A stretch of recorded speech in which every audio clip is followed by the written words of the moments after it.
trust and betrayal collide.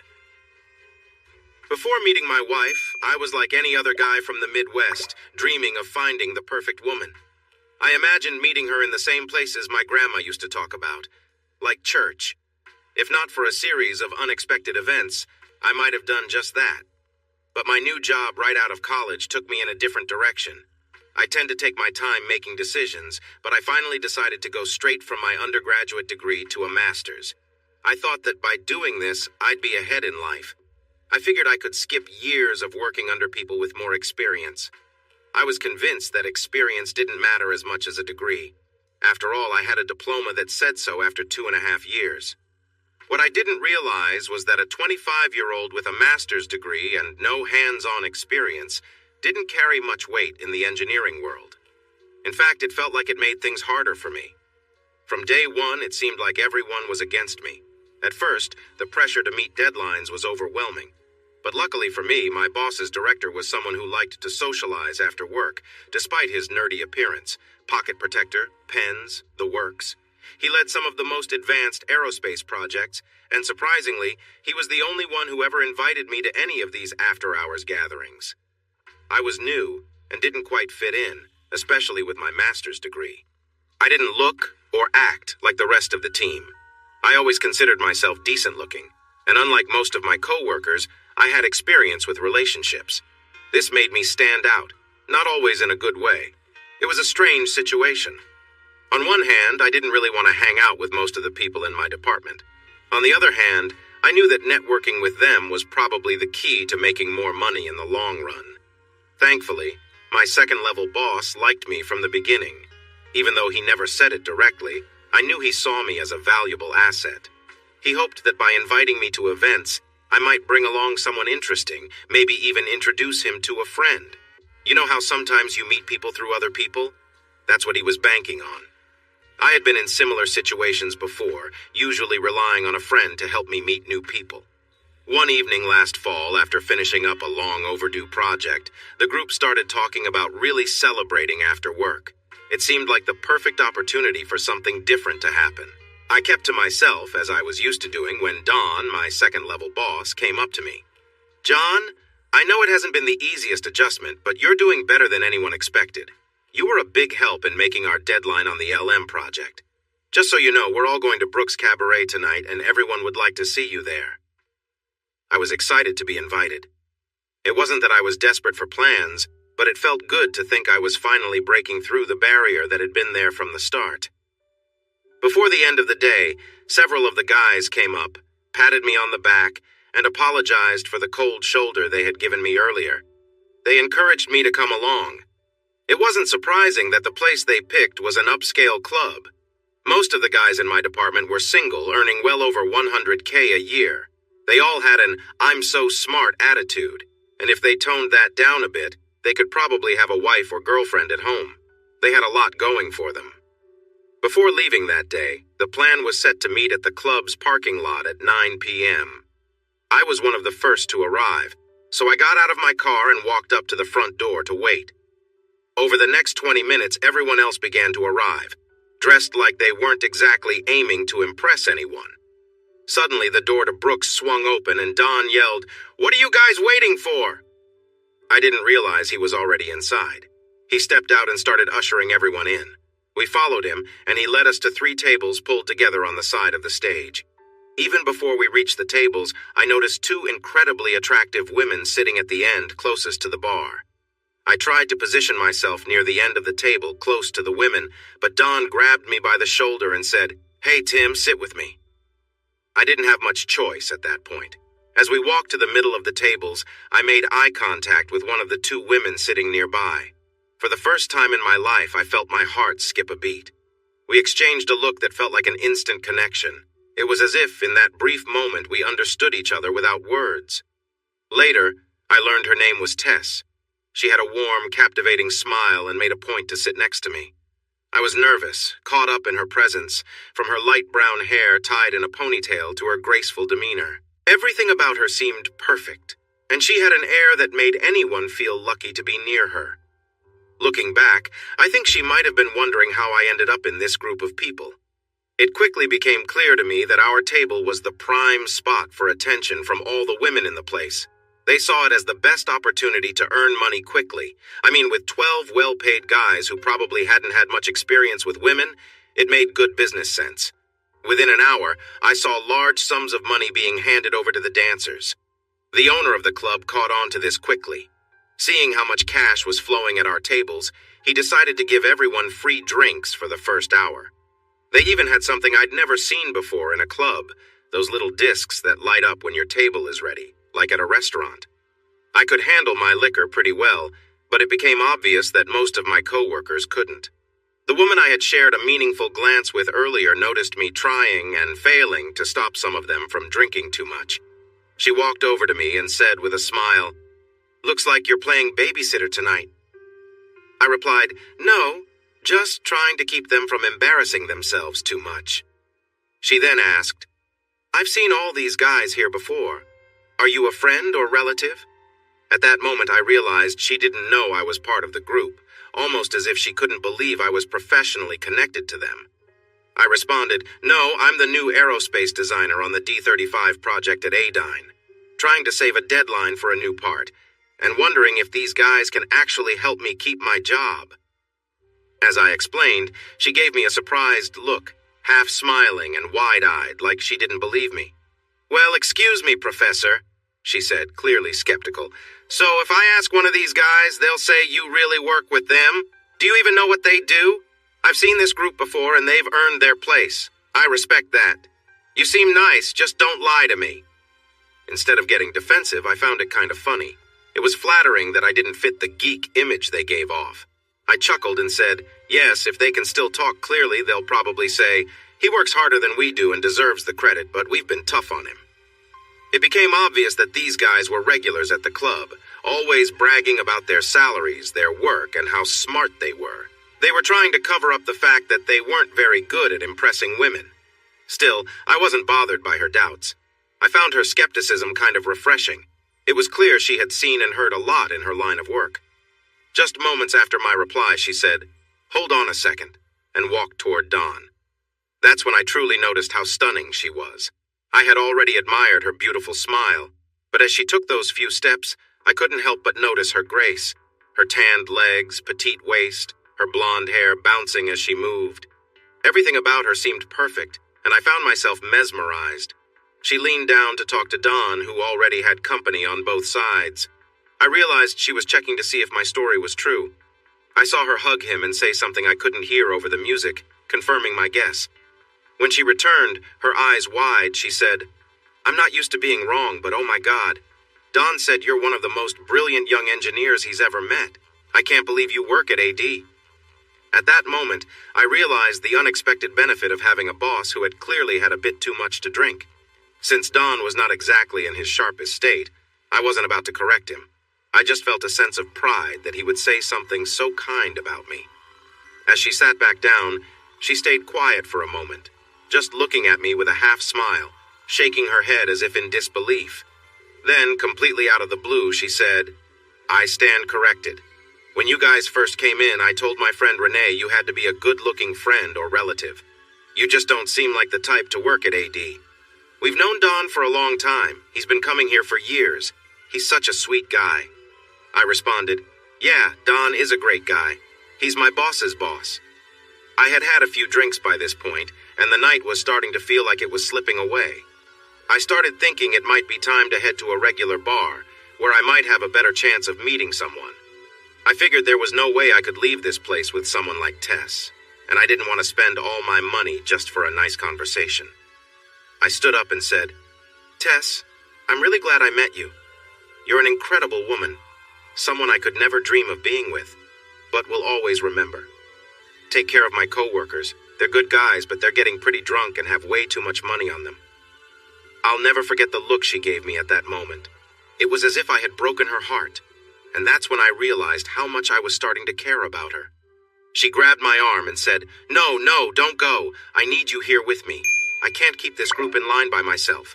Don gets really funny after a few more drinks, you'll see. Please, stay." As soon as she finished speaking, I hugged her and said, "Tess, you're the most beautiful woman I've ever met. I'll come back to see you, but it's late, and I don't think you'd say yes if I asked you to leave with me right now." Just as I finished, she held my face and said, "Please wait here for a moment. Just stay, okay?" Smiling, I said, "Of course I'm not going anywhere." I watched as she quickly walked over to the bartender, whispered something to him, grabbed her purse from behind the bar, and came back to me with a big smile. She hugged me and said, "I can't believe I found you. Let's get out of here." Surprised, I responded, "Sure, let's go anywhere but here." Playfully, I asked, "Wait, just to be clear, I'm really leaving with you, right? You and me, leaving together?" She laughed and said, "Yes, but I need to grab my things from the back. Meet me out front and I'll pull my car around. We're not allowed to leave with customers, so I'll meet you outside."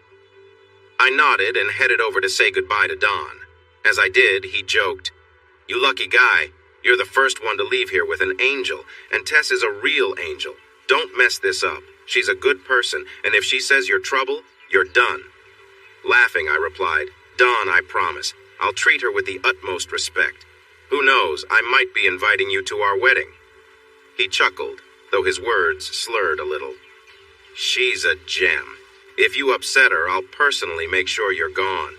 Be good to her. You're the luckiest guy tonight. She's never thought of leaving with anyone before, so you must have made a big impression." I reassured him once more before grabbing my jacket and saying goodbye to the rest of the group. Some wished me good luck with pats on the back, while others gave me looks of disapproval. I realized that not everyone would be happy for me, and that was okay. As I walked into the parking lot, I suddenly remembered I'd parked far away. I thought to myself, if I go to my car, I might miss her. In a moment of panic, I decided to get my car and pull it up to the front door, thinking she'd probably look for me there. As I jogged to the car, a thought crossed my mind. Maybe she was just interested in someone who made good money. But honestly, I didn't care at that point. For the first time in my life, I worried about what kind of car I was driving. Not because it was bad, but because it was nicer than what I could really afford. A few months before graduating college, my brother decided to upgrade his car. He couldn't believe I was still driving my old 1977 Pontiac Bonneville, a car that needed 2 quarts of oil every week. He kept teasing me about getting a better car. He and his wife finally felt so bad for me that they offered me a car I could never have afforded, but with payments that I could just manage. He could have gotten a great trade-in deal, but instead offered it to me. My mom even suggested, "Why not let your brother have it? He can pay you back slowly." So I ended up as a new engineer, buried in debt, driving a 2-year-old convertible Mercedes CLK 320. Even though I suspected she might be attracted to the idea of money, it didn't bother me. I was just trying my best to impress her. The truth is, I didn't feel like I deserved such a nice car, or someone as amazing as her. After getting to my car, I pulled up in front of Brooks and waited a few minutes. Soon, I heard a knock on the window. I quickly turned down the radio and rolled the window down, realizing it was Tess. She said, "My friend needs my car tonight. Can you take me to my apartment first?" "Sure, no problem," I replied. She leaned in, kissed my cheek, and said, "Be right back." In a few moments, she came back out, looking incredible in a pair of jeans and a long-sleeve shirt that fit her perfectly. She got into the car and I smiled, saying, "All right, ready to go?" She replied, "No." It was another moment that completely caught me off guard. Her beauty left me speechless. She gently reached for my hand on the gear shift and said, "Just not yet." For a few seconds, she simply looked at me, and I felt a little unsure. "What's wrong?" I asked nervously. She giggled and said, "I can't believe this. You're such a kind, thoughtful man. I can see it in you. You're smart, you're good-looking, and you're working hard to build a life for yourself. I want to remember this moment. I may never have a moment like this again, and I just want to stay here with you for a little while longer. When you ask me to leave, I'll go." I was stunned. Leave? I didn't want her to leave at all. In that moment, I wanted to ask her to stay forever. Apart from the fact that I was deeply in love with her, I can't quite explain why I suddenly opened up and said, "Usually I try to impress someone as amazing as you, but I feel like I need to be honest. I'm drowning in student loans and I only have this car because my brother gave me a deal. I just bought my first house, but my mom had to co-sign since I didn't have any credit. You're the most beautiful person I've ever met, and I just want you to know that from the start. I've worked hard for my career, and I have nothing to lose by telling you that I fell for you the moment I saw you tonight." We stood in silence for about 20 seconds, just staring at each other with the same look of surprise. Feeling like I had nothing to lose, I leaned in slowly and gently kissed her. People always talk about their best kiss, and this one was mine. If it had been a cartoon, sparks would have been flying everywhere. I took a mental snapshot of the moment, her sweet perfume, a small strand of hair on her lips, and the soft touch of her hand on my face. It was completely mesmerizing. After that unforgettable moment, I decided to go for it and said, "I know this might sound crazy, but why don't we go back to my place? We could lay some blankets on the floor, light a fire, pop in a DVD, cook a frozen pizza, and just relax. Honestly, I just want to spend time with you and pretend for a while that you're all mine." She looked at me with a bit of surprise, then simply said, "Done." In disbelief, I shifted the car into gear, and off we went. It felt like I was back in high school, driving off with the most popular girl in school. It was one of the best moments of my life, like I had found the perfect person. When we got to my house, she couldn't stop talking about how much she loved it. I was proud of it too, even though I hadn't mentioned that my mom had to help me with the mortgage. With my limited credit, I couldn't have gotten approved for the loan on my own. We talked non-stop about where we grew up, our favorite things, dreams for the future, movies, food, trying to make up for all the time we hadn't known each other. We felt so at ease, like we had known each other forever. Tess was confident and independent. I could tell that from the start. She knew what she wanted, wasn't afraid to speak her mind, and had a strong sense of herself. It was refreshing. We did everything we talked about in the car, cooked the frozen pizza, built a fire, and just enjoyed each other's company. We spent the entire night talking, occasionally sharing soft kisses and holding each other by the warmth of the fireplace. The connection between us was undeniable, and I realized she was someone truly special. As we talked, the atmosphere became more intimate, and our closeness deepened. At one point, I felt overwhelmed by how strong the moment was. The way we touched, the way we held each other felt like something I had never experienced before. The hours seemed to slip away as we lost track of time, completely absorbed in each other's presence. As the night went on, we became even more comfortable with one another. But before things could go further, she gently suggested that we wait. She wanted to make sure we built something meaningful without rushing into anything too soon. Although I deeply desired her, I respected her wish and understood the importance of what she was saying. We continued to hold each other, talking softly until the morning light began to peek through the windows. Eventually, we fell asleep together, wrapped in each other's arms, feeling a sense of peace and closeness. Later that morning, I woke up still holding her, feeling the warmth of her body next to mine. The connection we had was still strong, and I felt a deep affection for her. I couldn't help but smile, knowing that this night had brought us closer in ways that went beyond just physical attraction. Instead of rushing, we took our time, savoring the comfort of being together and letting the moment speak for itself.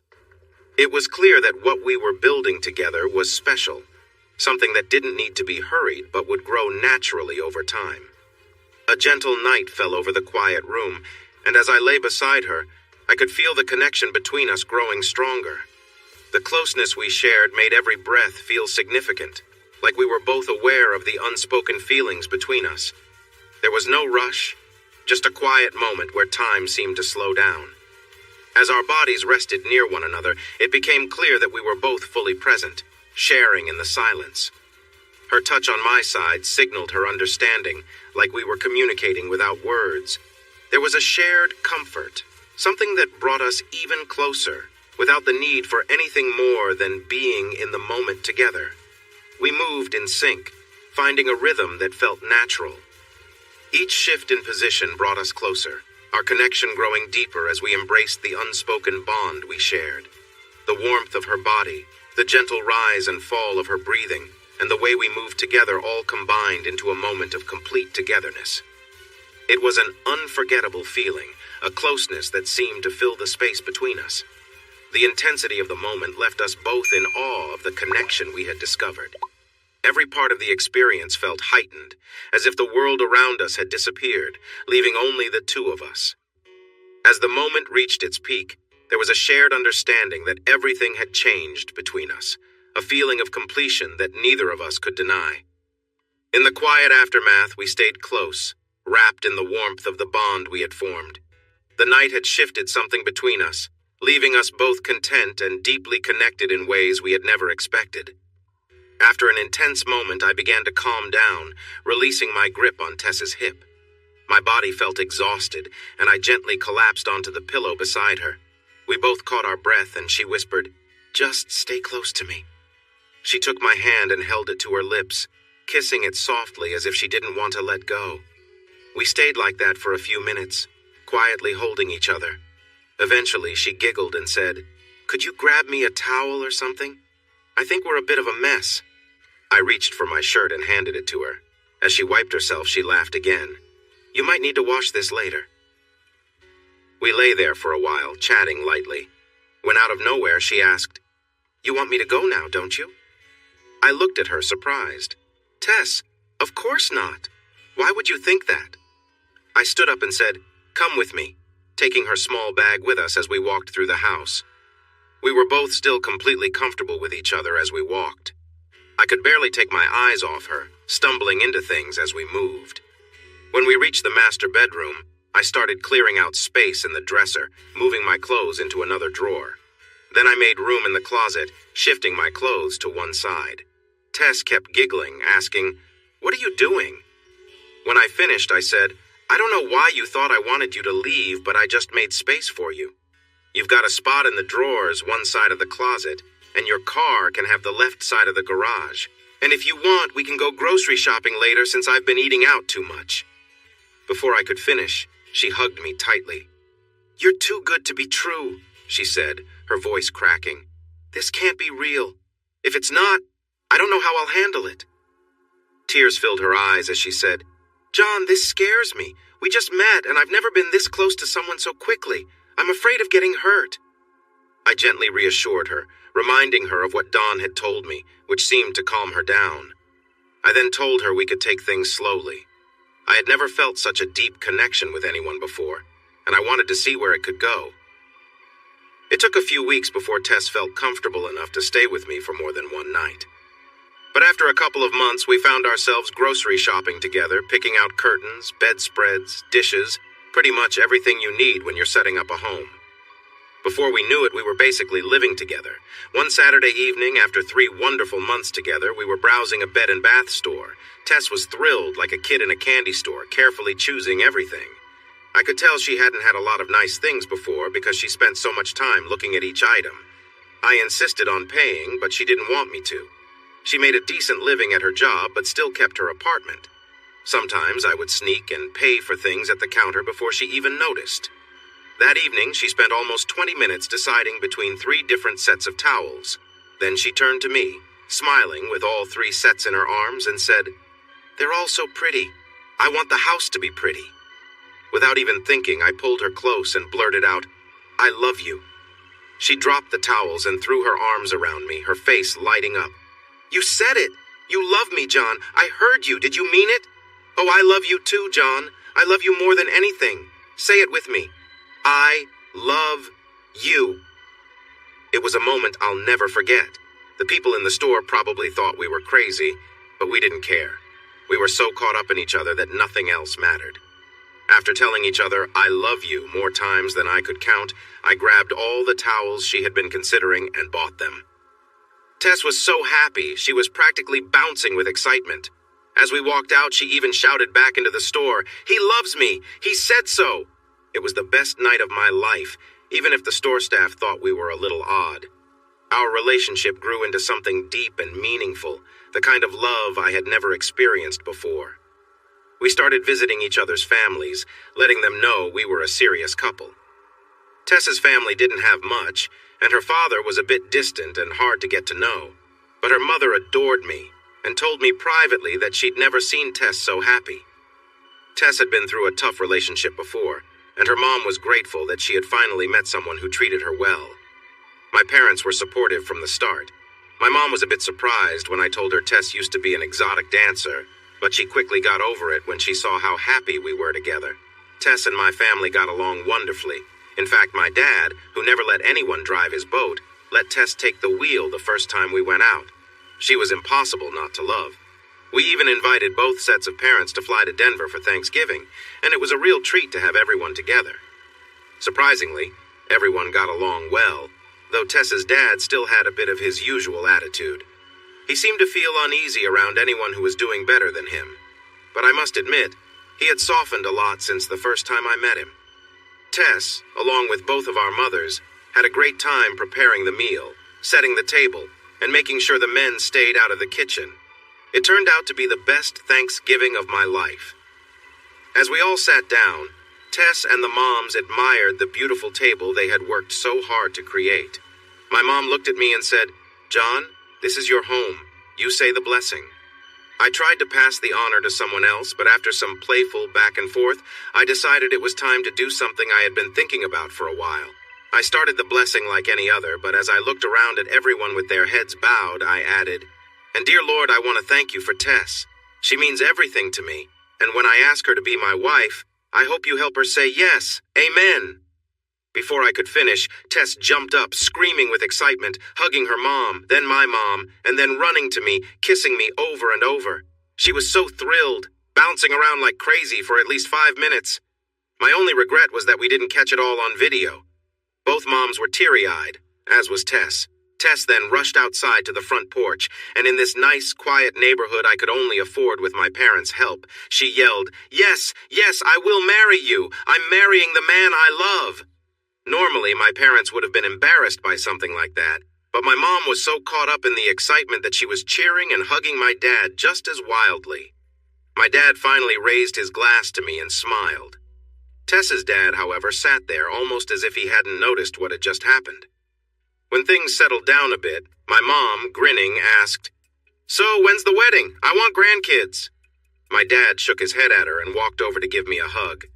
Tess's dad wasn't the type to get too emotional, but he did eventually come over and shake my hand. From that moment on, Tess and I were closer than ever. My mom, who always wanted a daughter, spent a lot of time flying Tess back and forth from Miami, helping with all the wedding preparations. She had the money and love to give, and Tess was like a dream come true for her. On June 25th, I finally kissed Tess as Mrs. McAllister. Our lives felt perfect. I had been promoted to division chief, earning as much as any 27-year-old engineer could hope for. Everything seemed to be falling into place. A few months after we got married, Tess got her first car that cost more than $1,200. Ever since I met her, she always talked about how much she loved those cute Mercedes. I told my mom several times about the tough life Tess had growing up with very little. That seemed to spark something in my mom, who thought, I can help make up for the hard times she's had. Mom really took to Tess, like it was her mission, and that meant a lot, because for the first time, my mom saw someone who truly loved her son, and she appreciated it. One late summer afternoon, around 5 p.m., Mom flew out to Denver to visit her new best friend, Tess.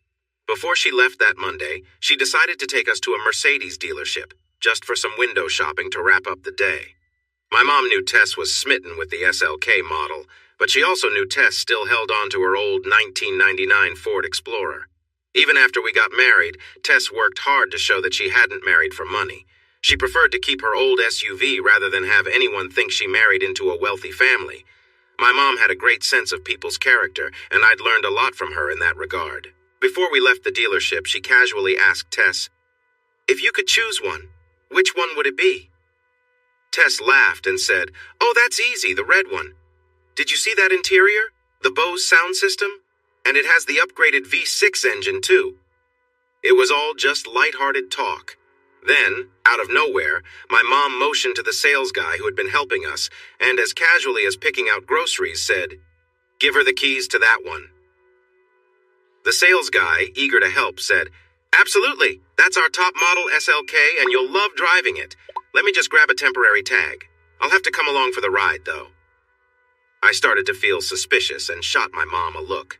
She quickly returned a glance that said, "Don't you dare say a word, I'm doing this." When the sales guy came back, my mom immediately said, "You're not coming with us." He looked surprised and replied, "Oh, I have to. It's policy that we go along on every test drive." But my mom just grabbed the keys, handed them to Tess, and said, "This is her car now. Unless you want to come over for dinner, you're not coming on this ride." Tess looked at me, confused, as if to ask, "What's happening?" Mom then gave Tess a big hug and said, "It's yours, Tessie. Go enjoy it." She hugged both of us and added, "Let a mom have some fun with her kids. Now go. I've got an airport shuttle coming to pick me up here." That was when I realized my mom had planned this all along. Tess was in shock, overwhelmed by the gesture. No one had ever given her something so meaningful before. She hugged my mom for what felt like 2 whole minutes, saying, "Margie, please, you didn't have to do this. I love you no matter what. I love John and I love you too. The entire family means so much to me. You don't need to buy me anything, really. You're like the mom I always wanted, and John and I are planning to save up for our dream car. You and my new dad should take this money and travel the world." My mom quickly replied, "Sweetheart, let me do this for you. I want you to have this car so much. You're family now, Tess. You're my son's wife, my new daughter, and my friend. Besides, I've already paid for the car, and I can't get my money back." I couldn't help but think, my mom never bought me a Mercedes, but I was so happy seeing how much she cared for Tess. It was unlike her, but in the best way. Tess was thrilled, like she was living in a dream. Every day I could see how much she appreciated everything. Things I took for granted, Tess saw as blessings. It was heartwarming watching her drive around the city, excited like a kid with a new toy. We must have driven a couple 100 miles that night. You'd think that Tess might leave her dancing job behind, especially since I was earning enough for us to live comfortably. But for some reason, she kept going. I think it was important for her to keep a sense of independence. Maybe it was also a bit of a test for me, to see if I'd try to control her choices. But I never did. If she wanted to keep dancing, that was her decision. Even after she started college, Tess kept dancing a few nights a week. She worked late, so I often stopped by near the end of her shift. I had made good friends with everyone there, so I never felt out of place. I never could have guessed how much the environment started to affect me. The more I was there, the more I realized how different it all felt. Tess was incredibly talented, with a natural ability to move gracefully. Watching her dance, it was easy to see why people were captivated. The dim lighting and the atmosphere made everything seem dreamlike, and my mind would wander, imagining scenarios. Tess had a way of connecting with people through her dance, but it was always clear she set boundaries. Even in the private room, where guests could enjoy a more personal experience, she handled herself with poise and professionalism, always making sure things stayed respectful. In the end, it wasn't about the dancing or the job. It was about Tess staying true to herself and me supporting her choices. We were a team, and that's what mattered most. Tess worked as a dancer, and some patrons were allowed to interact more closely with the dancers if they were comfortable with it. It wasn't anything inappropriate, but still a bit more than what would happen out in the main area. Only the most popular dancers would end up in the VIP section, because the men who chose to spend time there usually paid a lot, often more than $300. For that kind of money, the customers were quite selective. Tess and her friend Renee would often be there during the second half of their shifts. The dancers liked this area because it meant they didn't have to work the whole room, fetch drinks, or dance on stage. Newer dancers might have enjoyed the stage, but the veterans knew the real money was in the private rooms. After several weeks of me stopping by regularly, Tess asked me if I wanted to check out the owner's box. I was curious and asked, "What's the owner's box?" She laughed and explained, "It's just a quieter room off the gold room. There's a TV in there, and it's a good place to relax away from the noise." It sounded good to me. I could handle the loud music, but a quieter spot to wait was a nice option. The owner lived far away and only visited occasionally, so there was no issue with me being in there. Tess led me back, and as I walked in, I noticed that the mirror on the wall outside was actually a one-way window. From inside, I could see everything happening in the gold room, but no one could see into the owner's box. I joked with Tess, "What, did the owner sit in here and watch while you danced?" She chuckled and said, "Maybe. You know how some people are." Tess told me to feel free to watch TV or just hang out. Before leaving, she mentioned that she would probably be in the gold room a couple of times before the night ended, so at least I'd know where she was. She laughed and pointed at the window before jokingly adding, Just don't let me catch you doing anything weird while you're watching through that window. I laughed and replied, Hey, you never know. You know how people can be. She laughed again and left the room. I stayed there, flipping through some old magazines.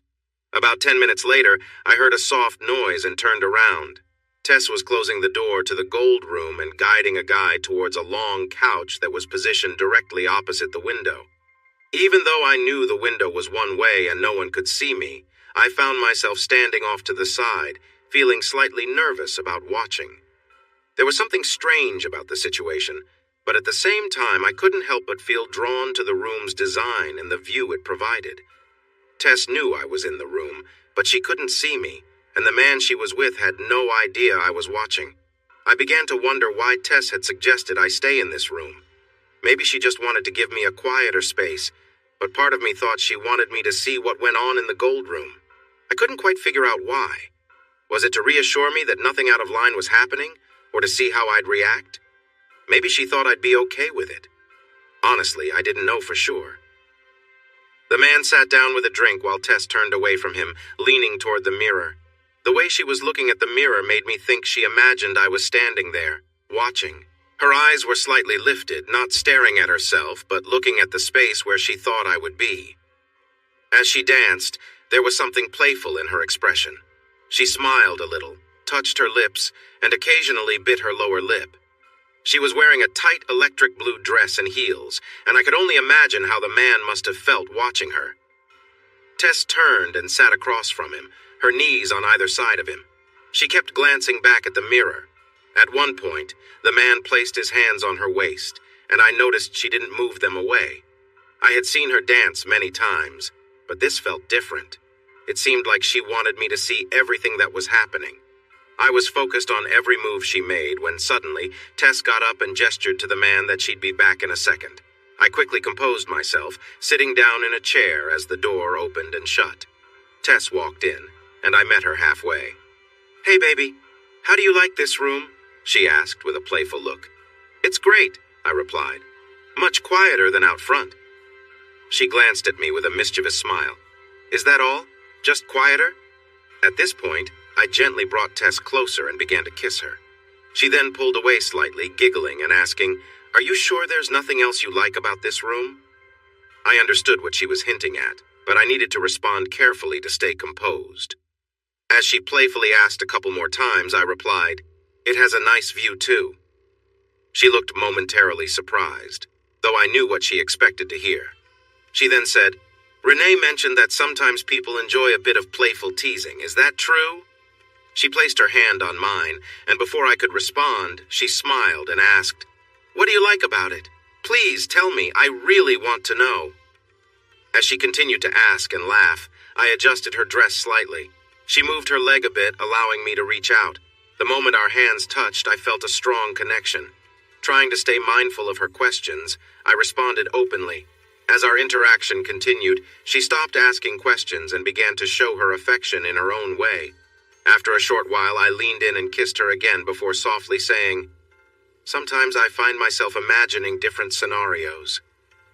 Just as I finished speaking, Tess responded by embracing me more closely and expressing her feelings without words.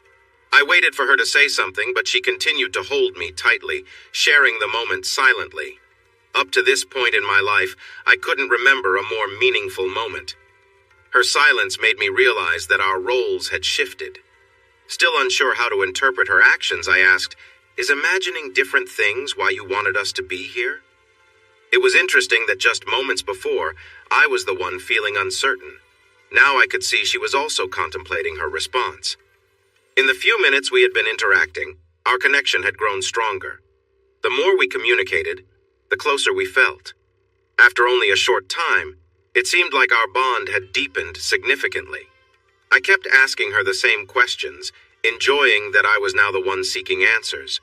Every question got a strong reaction, but she still hadn't told me what she thought about the surprising news I shared. As she became more engaged and showed emotions I hadn't seen before, I continued to ask, How do you feel about what I was thinking? Does it affect you knowing I was watching? When I repeated it, she grabbed my arm firmly. I soon realized that her responses grew stronger with the intensity of my questions. By now, my questions were more about provoking a reaction than getting clear answers. I will never forget what happened when I said, "I really want to see you." As I spoke, her whole body jolted and became still, and she began to tremble. She closed her eyes tightly with her mouth half open. At first, I wasn't sure what was happening. I started to worry, not knowing what was going on as she held her breath. I thought she might be having a medical emergency. At one point, I almost shook her to bring her back. When your spouse stops breathing, her body goes rigid, and the veins in her neck stand out. You begin to wonder what's happening. Then I realized she was experiencing something intense. Her fingernails dug into my arm until she finally exhaled with a deep breath. At that moment, I felt warmth in my hand. There was a strong rush, followed by several less intense ones. I noticed the changes just before each wave. I realized that people might think they've seen something many times, but very few witness the real thing. I thought I had experienced it before, but I learned otherwise. She later told me that at that moment she realized she had never truly felt that way before. She explained that every time in the past when she thought she had, it was just close but not quite there. I think the intensity of the experience actually scared her a bit as it happened. Tess had never felt a moment so overwhelming, something that took over her completely. She spoke about how intense it was, even more than she had imagined from stories about other people's experiences. She laughed and said, "If only a volcano could be this powerful, this was something else entirely." She later explained that while it was happening, she felt a mix of joy and concern, fearing she might never feel that way again. The experience was so strong it felt like it took control of her entire body. When it happened, she described the feeling as so powerful she even felt it in her face. I had never heard anyone express something like that before. The moment lasted a long time, and eventually she found her strength fading. As she caught her breath, she said, "We need to go home now. Please take me home." She started moving slowly, trying to steady herself, and asked me to let someone know she wouldn't be returning. Unsure how to explain it, I peeked through the door. The guy was leaning back, surprised when I suddenly called out, "Tess had to leave for home. She wanted me to let you know." He spilled some of his drink, looking shocked, and said, "Oh, I hope everything is okay. Tell her goodbye." After a few minutes, I went into the bathroom to check on Tess. She was staring at herself in the mirror, gripping the sink, looking worried. "Oh my God, please don't be angry with me," she said, eyes welling up. I stepped closer and asked, "Angry? Why would I be angry?" She started to cry a little, saying, "I just had an amazing experience with the man I love, and it was complicated because of what he said." What many people might not understand is that this experience was new for both of us. I had never heard of anything like it before. I'm not sure what led to it, but that didn't matter much to me. As I approached her from behind, I tried to comfort her. I said, "I love you so much, just remember that. And it doesn't matter what made you feel that way. I was there with you, and I've never seen anything like it before. It was special for me too." Normally, I don't always say the right things, but this seemed to calm her down. She turned around and hugged me tightly. She stood there for a few minutes as I held her face and gently kissed her lip. Finally, she said, "Let's go home, my love." She smiled and shared a sweet kiss. Afterward, she said, "I can't believe how much I love you." We finished up and got to the car, but she still seemed a bit off. It looked like she was still trying to process what had just happened and maybe feeling a little guilty about it. About 10 minutes into the drive from the club, she suddenly said, "Pull over. Just find a street and stop anywhere." I quickly asked, "Are you okay? Is everything all right?" She replied, "I need you to stop, please." I said with concern, "We're only 20 minutes from home." Without warning, she leaned over the console and started kissing me. She insisted, "Just stop the car." To avoid any accidents, I asked, "All right, but are you sure you're okay? What is it?" She pointed towards a side street, looking a bit anxious, and said, "Just turn in there. I feel something again." I could see she was quite restless and caught up in her feelings. Just as I said we could wait, she tried to push her limits even further. I quickly turned into the alleyway, concerned but caught in the moment. As I parked the car, I noticed how she was feeling overwhelmed. It made me think maybe from now on, she would explore her feelings more freely, just to capture that sensation again. Tess had recently started college, but she still danced at night 3 times a week. Since she always worked the evening shift, I made it a point to visit her during her last hour or two at work. I had plenty of friends while I was there because I got along well with everyone who worked at the club. I never expected what started happening to me. The more I was around it, the more my imagination ran wild. Tess was a fantastic dancer. She moved in a way that caught everyone's attention. With the low lighting and my usual spot at the far end of the bar, it was easy to picture her dancing closely with some of the guys. What intrigued me was how she would wrap her arms around their necks, getting close while she danced. It was common for a guy to put his hands on her, but she would gently move them away. This was what typically happened in the main area of the club. However, there was a private room called the Gold Room, where guests could have more personal dances. It had a separate waitress, and there was a bit more freedom for touching, as long as the dancer was comfortable. While it didn't lead to anything serious, guests could be a little more friendly. Not to brag, but only the best dancers got invited to this private area. Most men who chose to go there spent quite a bit of money, so they had high standards. Tess and her friend Renee often spent the last part of their shifts in that room. The dancers preferred it because they didn't have to deal with running around or performing on stage. While some new dancers liked the main floor, the experienced ones knew where to earn more. After several weeks of me visiting, Tess invited me to the owner's box, as she called it. Curious, I asked, "The owner's box?" She laughed and said, "Yes, it sounds funny, but it's just a quieter room next to the Gold Room. It has a TV so we can relax away from the noise." That sounded perfect to me. I could handle the loud music, but I looked forward to some peace while I waited. The owner lived far away and only came in once a week, so there was no issue with me being in there. When Tess took me to the owner's box, I walked in and noticed the mirrored wall was actually a one-way window. I could see the entire Gold Room, but no one could see inside the box. I joked to Tess, saying, "What? Did he just sit here while you danced?" She laughed and replied, "Oh, probably." "You know how men are," I said. She told me to turn on the TV or just relax. Before leaving, she giggled and pointed at the window, saying, "I'll probably be in the Gold Room a few times before my shift ends, so at least you'll know where I am." She then popped her head back in after closing the door and jokingly said, "Don't get into any trouble while I'm gone." I laughed and replied, "Hey, you never know. You know how men are." She laughed again and left. I wandered around the room, flipping through old sports magazines. After about 10 minutes, I heard a soft thump. I slowly turned around and saw Tess closing the Gold Room door and leading a guy toward the long couch opposite the large window. Even though I knew the window was completely one way, I stood at its edge, feeling a bit hesitant to stand right in front of it. For some reason, I felt a new sense of curiosity being in this room and looking through the window. Tess knew I was there but couldn't see me, and the customer had no idea. I began to wonder why Tess suggested I stay in this room. While it was kind of her to offer me a quieter place, I couldn't help but think she wanted me to see what she does in the Gold Room.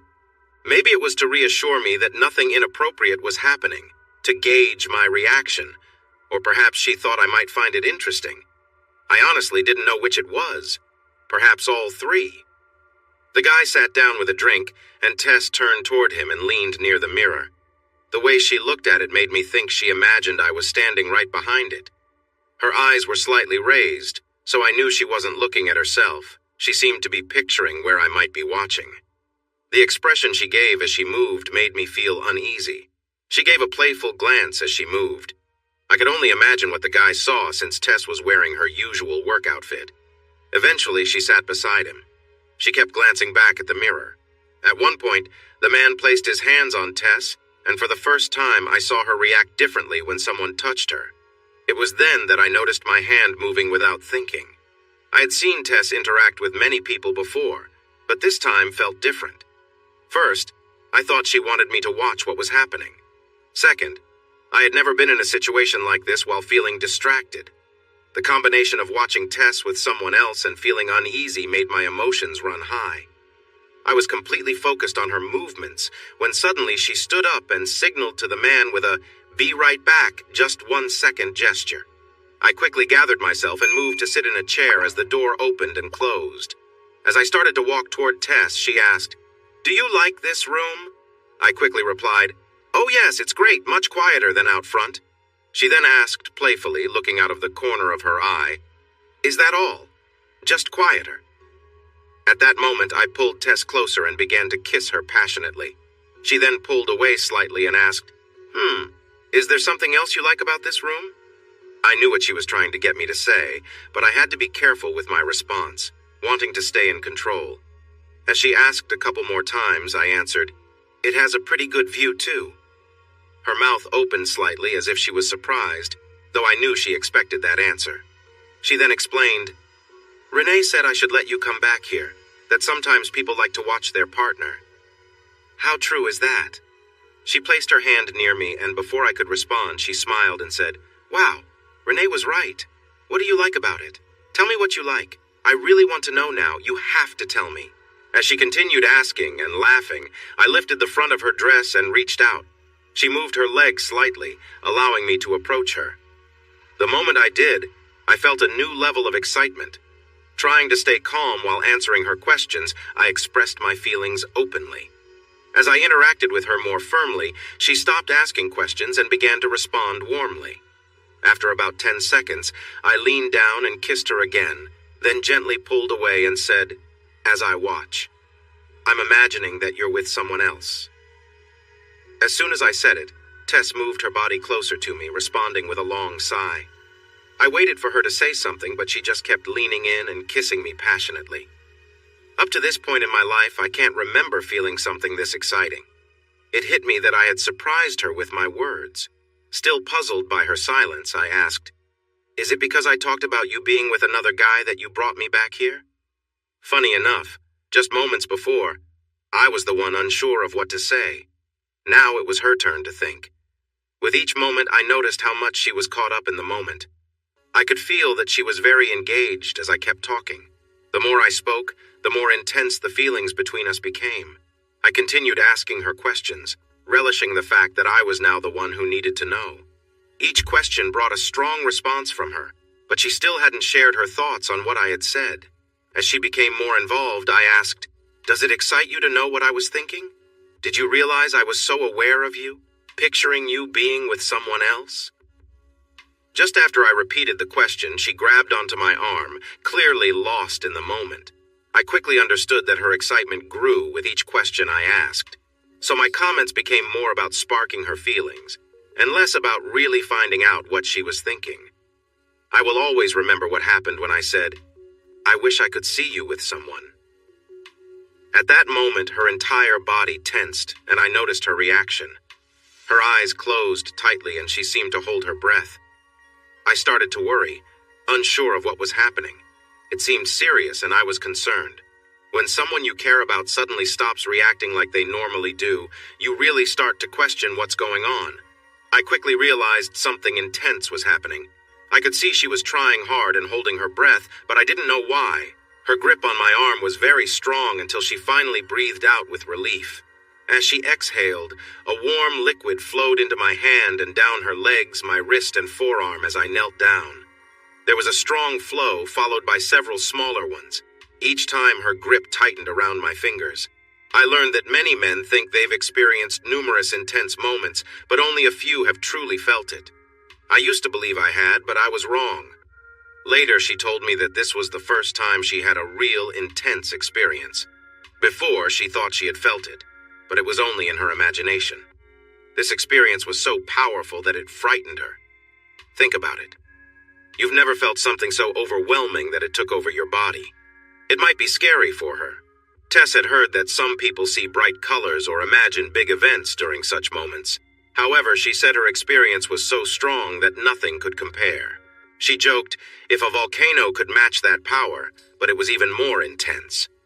She explained that even while it was happening, she feared she might never feel it again. It was so powerful that she couldn't breathe. The strong feeling took over her entire body, her muscles, and her breathing. She said that when she felt that rush, it was like her whole body was involved, one feeling after another. I had never heard such a detailed description before. It lasted about 3 minutes until she could barely stand. Finally, she felt calm enough to speak and said, "We have to go home now. Please take me home." She slowly walked toward the bathroom in the room. As she did, she said, "Look out and tell that guy I won't be back. please." I didn't know how to do that. I looked through the two-way mirror and saw him leaning back with one arm over his head, drinking his drink. I thought for a moment as I went to the door. I leaned out and said, "Tess got a call from home and had to leave. She wanted me to let you know." After spilling some of his drink, he quickly sat up and replied, "Oh no, I hope everything is okay. Tell her I said goodbye." I walked into the bathroom to check on Tess. She was holding the sink, looking into the mirror and said, "Oh no, are you mad at me? Please don't be upset." I interrupted her and asked, "Why would I be upset, sweetheart?" Tears started forming in her eyes as she said, "Well, I just had a really amazing moment with someone I care about deeply, and it was while he talked about another guy being involved. It wasn't supposed to be like that, John." What many people might not realize is that it was new for me, too. I had never even thought about anything like that before, but in that moment, it happened. I walked up behind her and hugged her tightly, saying, "Sweetheart, I love you so much. Just remember that. But honestly, I don't mind what led to what you felt. The important thing is that it happened, and I was there to see it. Have you ever seen anything like that? Neither have I. It was new for me, too."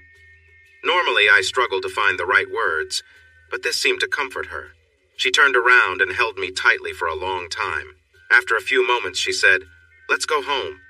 I replied, "Sure, let's go." About 10 minutes from the club, she suddenly said, "Pull over, just anywhere." I asked, "Are you okay? Do you need something?" She immediately said, "I need you. Just stop the car." I replied, "But we're only 20 minutes from home." Then she leaned over the console and kissed me, insisting, "Stop the car, it's too far." I responded, "All right, are you sure you're okay? We'll be there soon." She pointed towards an alley, saying, "Just pull in there. I think I can feel it again." She seemed very eager. Just as I started to say, "No, we can wait," she was already reaching for her clothes, saying, "John, I can feel it again. I really need to." Surprised, I quickly turned the car into the alley. As I parked, she excitedly said, "I'm so close," and kept talking rapidly about how she was feeling. "I'm feeling a strong need to connect," she said, and I started to worry about her. It seemed like she wanted to experience something deep and intense, and I wondered if she might seek that out with someone else, simply to feel it again. As we parked in a quiet spot, she quickly moved to the back seat, and I followed her in. I began to touch her like I had at the club. For several minutes, everything felt the same. But then I noticed she seemed a bit anxious, almost impatient, as if she felt she should have already reached a peak. That's when it hit me. I wasn't saying anything to excite her mind. I had been distracted, thinking about her interest in someone else from the club. I decided to switch things up and tease her a bit more. "It would be fun if we had that guy with us," I suggested. Immediately, I could sense a shift in her energy. She took a sharp breath and asked, "Why?" I replied, "If he were here, I could be watching the two of you together." That seemed to do the trick. I kept talking along those lines for a minute or two until she reacted strongly, overwhelmed by a strong emotion. I soon realized that for her to truly enjoy the moment, I needed to engage both her physically and mentally. In the weeks that followed, she experienced many joyful moments, and we found ourselves hurrying to the bedroom whenever we could. I also became a familiar face in the place where Tess worked. Then one evening, as we enjoyed our time together, I brought up a topic we often joked about, her seeing another man. "We keep talking about it. Are we just going to let it stay talk?" I asked. Tess didn't answer but kept moving enthusiastically, caught up in the moment. I pressed her, and finally she replied, "I don't mind if it happens, but you need to set it up.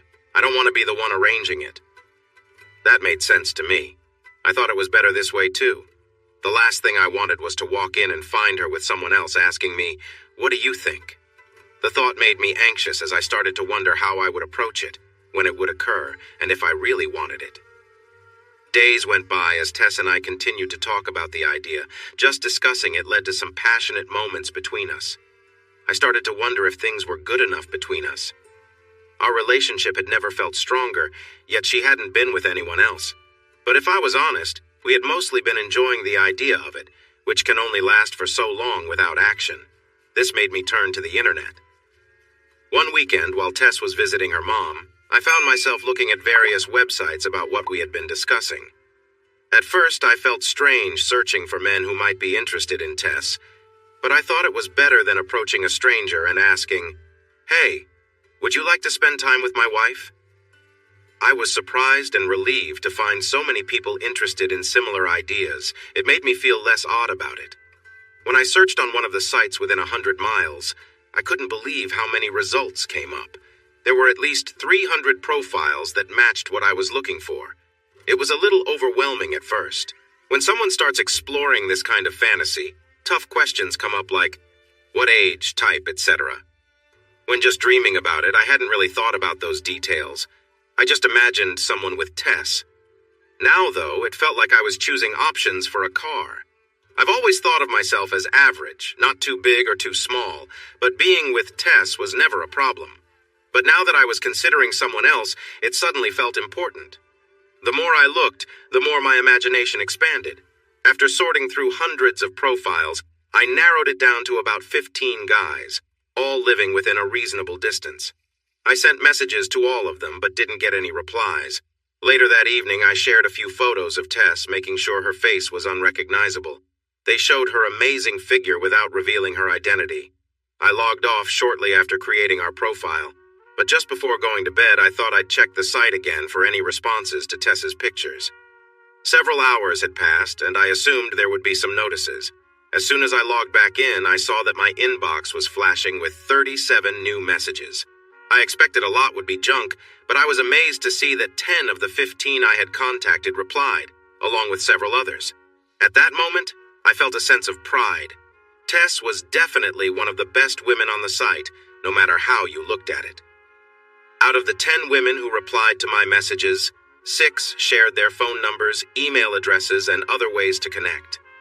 I was surprised that so many people were willing to share their information with someone they didn't know. I started emailing a few of them, and after we trusted each other a little, I sent a nice picture of Tess and me. They seemed really excited about it, almost like they wanted to send me all their personal details. I wanted to find someone who seemed normal and sincere, maybe the top 3 choices. I asked them some straightforward questions like, how do you take care of your health? Have you been checked for any diseases recently? Tess would like to see a full body picture to make sure it's really you. I felt a bit uncomfortable about that last question since Tess didn't know what I was doing. But the more I asked, the fewer options I had, which is what I wanted. Tess would be away for a week, which I thought was enough time since many of these guys would probably share just about anything if I asked. I learned a lot from my questions, and surprisingly, they shared even more than I expected. I kept asking questions until Sunday afternoon, when the last 2 men suggested we meet at a restaurant or bar. Even if Tess had been back, I wasn't sure about that idea. I did tell them the truth that Tess was out of town for a week and mentioned that she had told me I would need to plan things if anything happened. Both guys were okay with meeting up to talk and see if we were all safe. Plus, I wanted to make sure that neither of them had any unexpected interests. I met one guy on a Tuesday evening and the other on Thursday. One of them suggested that maybe in a couple of weeks, if Tess agreed, we could all meet at a hotel to talk and see how things went. Tom, the guy I met on Thursday, was quite interesting. We talked about many subjects, but most importantly, we laid out a plan to help him and Tess meet. He seemed very normal, and to my surprise, he showed me a medical document from 4 weeks ago. It showed that he had been tested for all known diseases that could be spread through close contact. He told me it was a normal procedure where he worked. I wasn't sure how Tess would feel about him being possibly in his late 40s or early 50s, but he looked good for his age. It was clear he had always taken good care of himself. Still, Tess is 22, and he is maybe 52. Tess had danced for older men before, but if they became close, he would certainly be the oldest one she had been with. On the other hand, he did seem to be in better shape than many younger men, and honestly, I felt a bit relieved that he was older. It somehow made me feel less threatened. When I mentioned a detailed plan earlier, I meant it. I finally admitted that Tess had no idea how I would set this up. She just knew I was trying to arrange something. I thought it might be a good idea for him to visit Tess at her workplace. Without her knowing, I wanted him to see if they could spend some time in the gold room after hours, with me watching from the owner's box. It didn't bother me that he knew where Tess worked. He didn't know much about us, and that made me feel okay about it. I told him about the gold room, where Tess and the other dancers sometimes entertained men with more intimate performances, and where they could earn extra money. I explained that if he came in next Saturday night, he could tell Tess he wanted a private dance, and she would take him to the Gold Room. Planning this made me feel guilty and excited. I felt guilty that Tess wouldn't know what was happening until it happened, but excited that it could help spark her interest. I explained that once they were in the Gold Room, if the moment seemed right and if she was comfortable, he could try to be more touchy. I told him if he succeeded, I would come out of the owner's box and share what we had planned, hopefully making everything flow from there. I reminded him to only ask to go to the Gold Room after 1:30 a.m. It wasn't unusual for Tess to give private dances close to closing time. If she did, she would often be the last dancer left and would help lock up. Since I always stayed with her after work, it would be perfectly normal for just us three to be there at 2 a.m. when the place closed, as the door attendant and bartenders usually wanted to leave as soon as they could. My presence helped make that happen. They didn't have to worry about one of the dancers being alone with a customer. At first, he was hesitant because he hadn't met Tess and didn't know what to expect. However, he quickly realized that meeting someone like Tess was a rare opportunity, so he decided to go ahead. As we spent more time together, the conversation flowed more easily. I mentioned that if the photos he had weren't altered, they would show Tess in a very impressive way. This made him very excited, and he ended up buying all our drinks that night. Before leaving, I advised him in the parking lot that even though he was confident about everything being okay, it was a good idea to be prepared for any situation. I suggested he bring something just in case things didn't go as planned. He emailed several times that week to confirm our plans for the upcoming Saturday, and I assured him everything was set. Every time I talked to Tess on the phone after making these arrangements, I wanted to share my thoughts.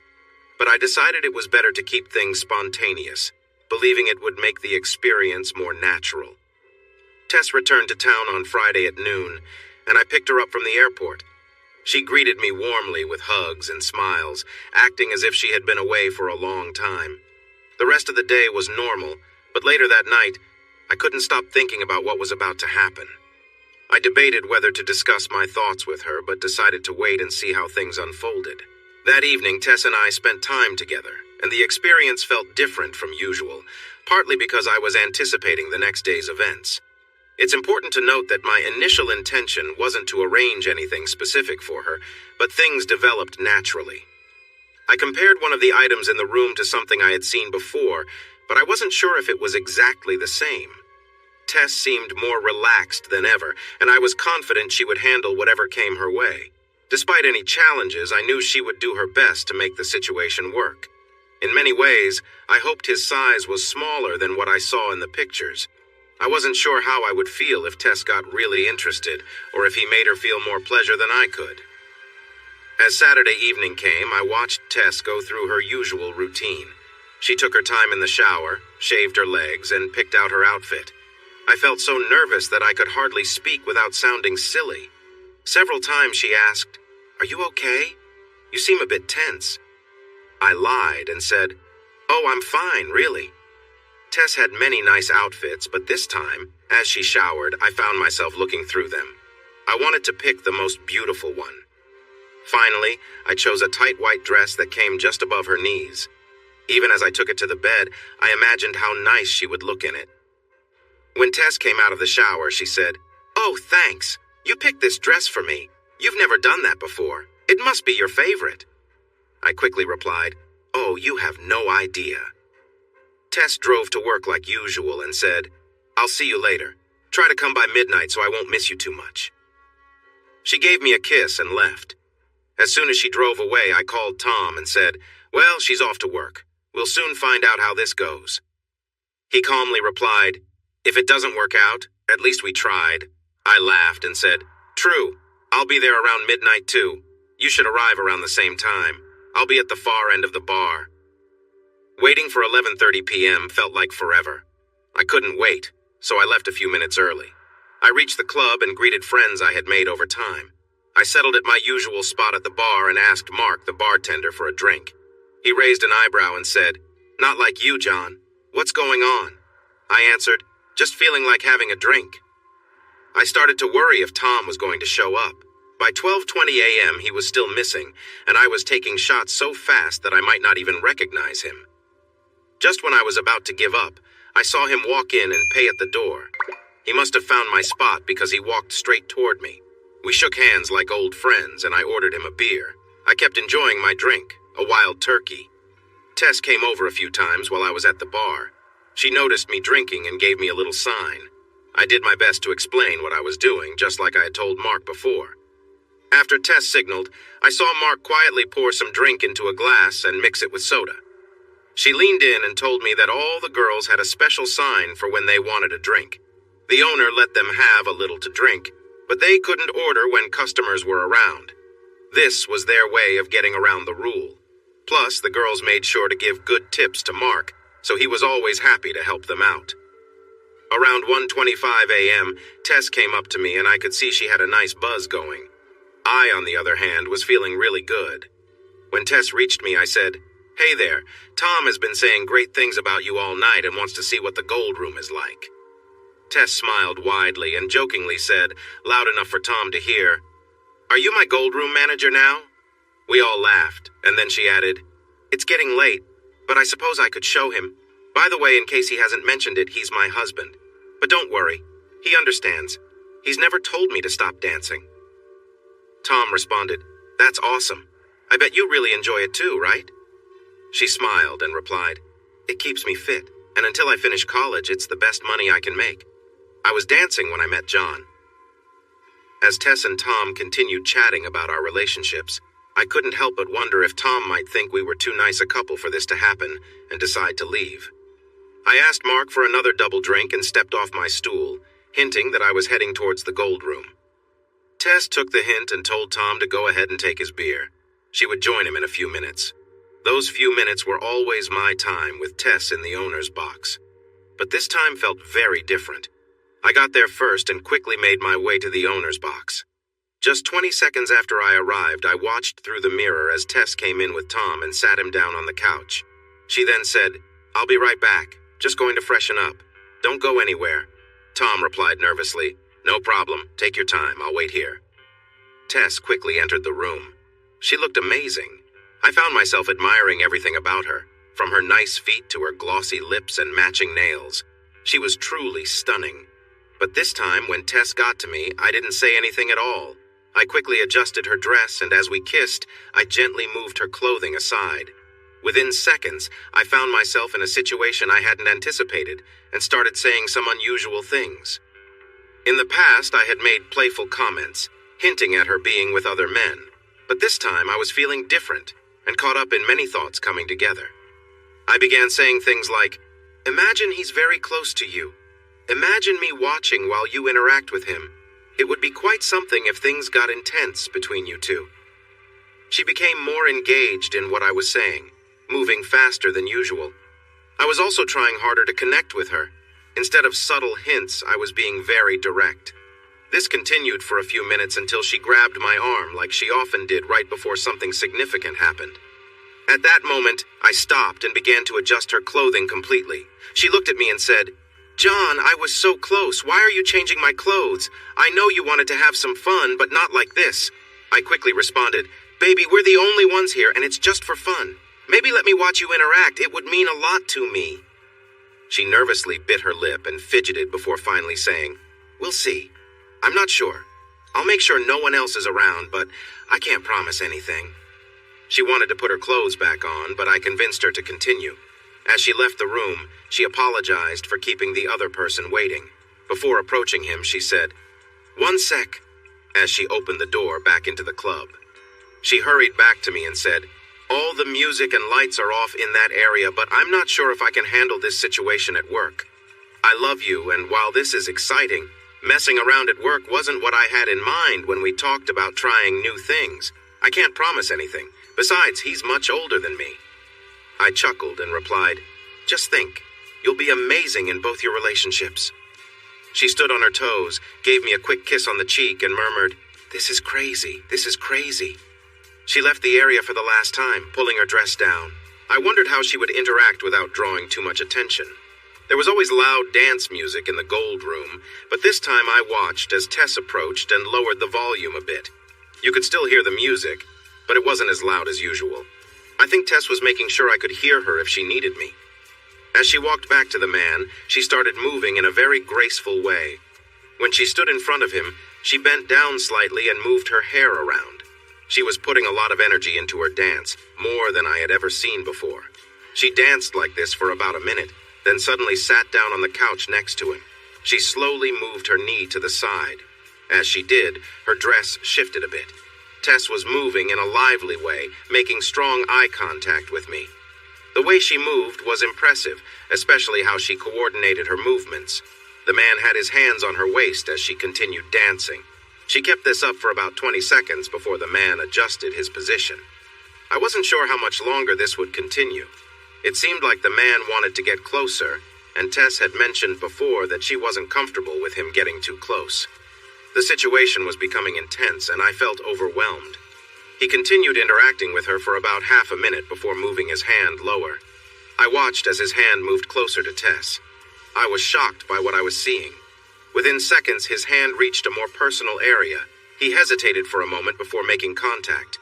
By this time, I felt a strong urge to take action. I realized I needed to do something. Feeling more agitated than ever, I decided to act quickly. I pulled up my pants and stood up, trying to regain my composure. I then left the owner's box, my shirt still untucked and breathing heavily. Tess didn't notice me right away. I walked up behind her and she jumped when I startled her, saying quickly, "Oh no." "What, baby? What?" As she finished speaking, I began hugging her tightly and pulling her closer. Out of the corner of my eye, I saw Tom slowly unbuttoning his shirt. Tess started mumbling as I continued to hold her. "John, baby, what are we doing? Is there something I need to know?" I stayed silent and kept hugging her. Then, I gently took her face with my right hand and pulled her closer as I leaned in. I wanted to get a better view of Tom while keeping Tess from noticing him. As Tom lowered his shirt further, I felt uneasy. He adjusted his shirt, and the photos he had shared didn't show everything. It was clear he was getting ready for something. He then lowered his shirt more and adjusted his posture, making his presence more noticeable. I softly held both sides of Tess's face and said, "Trust me, baby, just trust me. Will you trust me?" She frowned with a worried look, and after a few seconds nodded her head yes. I softly told her, "Just close your eyes, baby. It's okay. Close your eyes."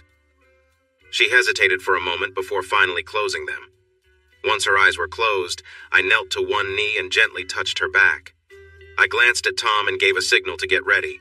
I then leaned over slightly, looking at Tess. I placed both hands on her back and adjusted her position. As I did this, Tom saw exactly what I was doing and adjusted himself further.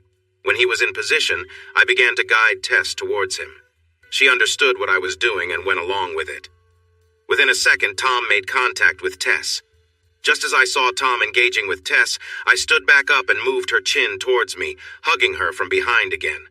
As I did, I placed my hands on the top of her hips and slowly began to apply downward pressure. Immediately, Tess gasped in surprise. Her reactions were overwhelming me. I increased the pressure gradually. As I did, I felt Tom adjust Tess further. It wasn't until about 2 minutes later that I began to feel her moving on her own. They weren't long movements, maybe only 2 to 3 inches each. As she started, I heard Tom making sounds just as she was reacting. I then began whispering in her ear, "Do you like how things are going, baby? Is everything okay?" Tess didn't respond at first. She just kept reacting with each movement. After a few seconds of me whispering, she began to speak softly. "Maybe we should be more careful." As she said this, I continued to guide her movements. It was clear that even after a minute or more, things were still progressing slowly. I started applying more pressure. As I did, she began to react strongly. Tom also began to move in sync with her, holding her firmly. About half a minute into this, I could feel that Tess was fully engaged, and the movements became longer and more complete. I whispered into Tess's ear again, saying, "I love watching you. I can't wait to see how things develop. Do you want to continue?" After at least a minute of this, I asked one last time, "Do you want to go further?" Up to this point, she had only suggested being cautious, but suddenly she responded loudly, "Do you want to take this further? It's your decision, honey. It's okay. I know it's what you want. I'm going to go ahead." They continued their interaction intensely when I gently pulled her back to me, kissing her and softly saying, "When you're ready, take the next step." We began kissing passionately as she reacted strongly. She finally said, "Okay." She then gave a faint smile and said, "I hope we don't regret this." I knelt down again, my heart racing. I couldn't believe how involved everything was as their actions became more intense. Their interaction was very close, and it was clear that Tess was deeply focused on what was happening. I had never seen her react this way before. It didn't match how she usually was with me, but there she was, fully engaged with Tom. I couldn't imagine what he was feeling as things progressed between them. They weren't long movements, maybe only 2 to 3 inches each. As she began, I started hearing Tom making sounds as she reacted. I then whispered in her ear, "Do you like how things are going, baby? Is everything okay?" Tess didn't respond at first. She just kept moving. After a few seconds of me whispering, she began speaking softly. "Maybe we should be more careful." As she said this, I continued to guide her movements. It was clear that even after a minute or more, things were still progressing slowly.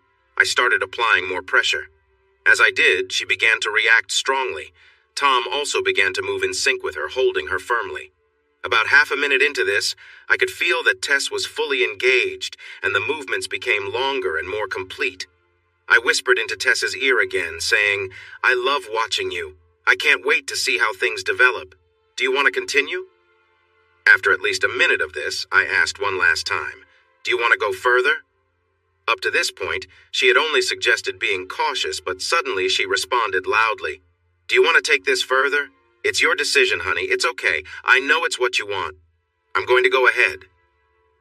They continued their interaction intensely when I gently pulled her back to me, kissing her and softly saying, "When you're ready, take the next step." We began kissing passionately as she reacted strongly. She finally said, "Okay." She then gave a faint smile and said, "I hope we don't regret this." I knelt down again, my heart racing. I couldn't believe how involved everything was as their actions became more intense. Their interaction was very close, and it was clear that Tess was deeply focused on what was happening. I had never seen her react this way before. It didn't match how she usually was with me, but there she was, fully engaged with Tom. I couldn't imagine what he was feeling as things progressed between them. They sat together, quiet and still, the moment filled with tension. Tess seemed exhausted, as if drained from everything she had just experienced. The man's presence was overwhelming, and every small movement from him seemed to create an intense reaction. It was a surreal scene, knowing how deeply connected they had become, something that felt almost too much to comprehend. For what seemed like an eternity, they remained in that position, their breathing slowing down after the intensity had passed. Tess gently shifted, lifting herself slightly before lowering herself back again, the slow movements seeming to bring a sense of calm over them both. Everything felt like it had reached its peak, and they were now just letting the quiet take over. After a while, Tess carefully moved away, the space between them growing as they finally separated. There was a stillness in the air, a quiet that signaled the end of what had been an emotional and draining experience. Though the moment had been intense, there was now a sense of closure, as if the tension had melted away. As Tess stood up, balancing carefully on her high heels, she seemed a bit unsteady, likely because her legs had gone numb from staying in one position for too long. She didn't notice right away, but there was a clear discomfort as she adjusted her posture. I had Tess's underwear in my pocket, knowing she might need them soon. As she made her way toward the door, I stepped forward and said, "I've got your underwear if that's what you're looking for." She smiled, tired but appreciative, and took them from me, quickly slipping them back on and straightening her dress.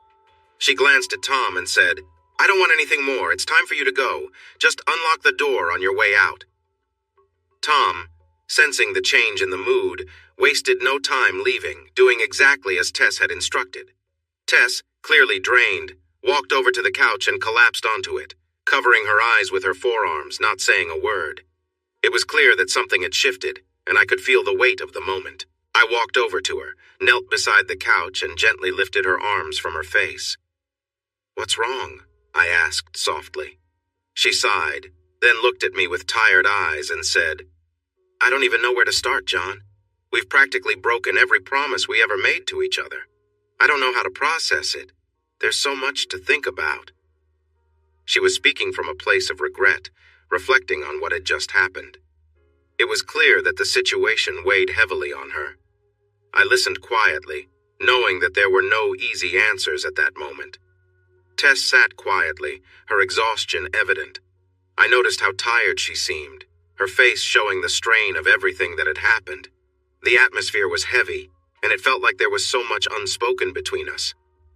I approached her, and as I gently took her hand, she shifted slightly. There was something different in her movements, a quiet acceptance of everything that had unfolded. I felt the weight of the moment, knowing that this was not like any other time we had been close. I paused for a second, lost in thought. It was strange how everything felt different now, even though we were together. Tess noticed my hesitation and softly asked, "What's wrong?" I didn't have the words to explain everything that was going through my mind. Instead, I leaned forward and we shared a quiet, intimate moment. It was clear that things had changed, but there was still a sense of connection between us. As we continued to embrace, Tess's breathing grew heavier, and the intensity of the moment took over. The emotions between us were strong, and though there were no words, we both understood the depth of what we were feeling. Our connection had been tested, but now, in this quiet space, we were finding a way through it. Finally, we both relaxed, the tension easing as we let go of everything that had been weighing us down. Tess rested her head against me, and for the first time in a while there was a sense of peace between us. I wish I could say that we both stayed calm during the moment, but the intensity of it all overwhelmed us. We shared a deep connection, and it felt like we both lost ourselves in the experience. We stayed like that for a while, neither of us wanting to break the silence or the closeness we felt. Later that Sunday morning, Tess and I finally made it back home. Throughout the day, even after she showered, I couldn't help but feel a sense of closeness between us. We spent a lot of time together, and it seemed like we were more connected than ever. By the middle of the week, things started to return to normal. We had spent so much time together that by the weekend, we were both a little worn out. Over the next few weeks, we discovered that talking openly to one another brought us closer. With my work keeping me away sometimes, it made our reunions even more meaningful. One time, when I came home after a long trip, Tess greeted me with a smile as she relaxed on the couch. I could tell she had been thinking of me, and I was glad to be back. I dropped my bags and walked over to her, feeling a sense of excitement about being home again. There was a playful energy between us, and I teased her about how much she must have missed me. She laughed and played along, her words adding to the lightheartedness of the moment. We both knew it was all in fun, and it made us both smile. As we shared this playful banter, I felt an overwhelming sense of love and connection with her. Being together like this after time apart made everything feel new again, and we both cherished these moments. The overwhelming feeling wouldn't stop. I think it surprised Tess because halfway through she exclaimed, "Oh my God, baby!" I gasped, it's okay, honey." Tess smiled brightly as I caught my breath and said, "John, I've never seen you act like that. You were really into it." After a few moments, I confessed, "Even though I knew it wasn't real, what you said really got to me. I've never felt anything like it before, but I'm glad none of it was true, right?" She laughed and said, "Of course it's not true, sweetheart. I was just trying to get your attention, see? It works on both of us." I replied, "Yes, but it's strange what excites us, isn't it? I never thought I would imagine my wife with someone else." She giggled and said with a playful expression, "Yes, it excites us because it feels so wrong, like forbidden fruit. We got caught up with that guy Tom without thinking it through, or at least I hope it wasn't planned." I quickly said, "Oh no, that just happened, but you have to admit it was something we both went along with." She looked at me, holding my face gently, and said, "I love you more than you know. I would never hurt you. I would do anything to protect our relationship." Then she giggled and added, "Just be careful what you approve of. We have to be smarter than our fantasies." I quickly agreed. Months passed, and I consciously stepped back from some of the things we had been doing. I tried to have more normal moments with Tess. It started to feel routine, but she continued to express her love for me. The issue was she hadn't felt that excitement since our last playful conversation. She seemed to pull back a little, and I noticed it became just ordinary moments. A few weeks later, on the 4th of July, we found ourselves at a big neighborhood party. Tess and I both drank a lot, and it felt like a different night. Everyone kept complimenting us, saying, "What a beautiful couple. You two belong together." It wasn't until around 1 in the morning on the 5th that I thought we should head home. Tess looked like she could fall asleep. There were only a few people left outside when I told 3 young men, probably around 19 or 20, "Please tell Ron and Sharon thanks for a great party." As I said that, one of the young men pressed play on a CD player and asked, "Can I have one dance with Tess?" Tess was quite tipsy, and this guy seemed like he was still in college. Tess was 25, and while that wasn't a big deal, there was a noticeable difference in maturity between her and a 19-year-old, especially with alcohol involved. Tess started giggling, saying, "No, I really have to go, it's late." As we walked toward home, one of the guys, clearly drunk, followed us.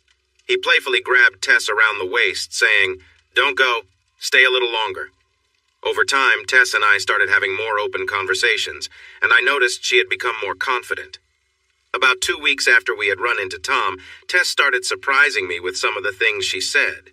One evening, while we were sitting in the living room, Tess shocked me by leaning back on the couch and teasing me with a scenario.